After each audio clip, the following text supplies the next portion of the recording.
Hanggang ngayon ba naghahanap ka pa rin ng magandang negosyo? Ito na yung i-recommend ko sa inyo. Sa halagang 200 plus pesos lang, meron ka ng pangmalakasang negosyo. Paniguradong, kikita ka talaga dito sa negosyo na to. So, ang first step lang natin dito ay maglalagay tayo ng 14 liter na water.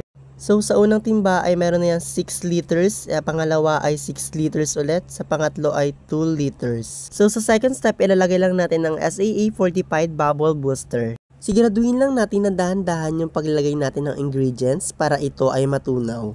At ayan na, haluin lang natin mabuti ang ating SAA Fortified Bubble Booster. And the next step natin is ilalagay lang natin ang ating surfactant. Gaya lang din sa nauna, dahan-dahan lang din natin ilalagay ang ating ingredients hanggang sa matunaw ulit ito ng maigi. At kapag natunaw na at nahalo na ito mabuti, maghihintay lang tayo ng 20 minutes bago ang next step.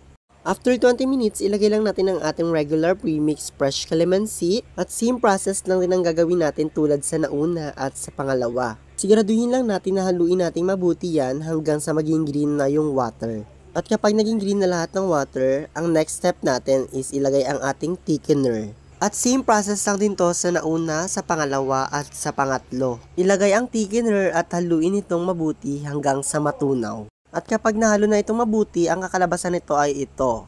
Magiging malapot na siya dahil ready na siya pang negosyo. At pagtapos ng paghalo-halo hanggang sa maging malapot, ay maghihintay tayo ng 24 hours bago ito ilagay sa lalagyan. After 24 hours, pwede natin siyang ilagay sa lalagyan.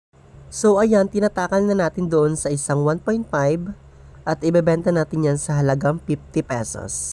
So ayan, makikita nyo na maganda talaga yung paggawa natin. Ito ay malinis at walang buo-buo. So ang nagawa namin na isang 3 liters sa lagayan ng Wilkins at 8 naman sa lagayan ng 1.5.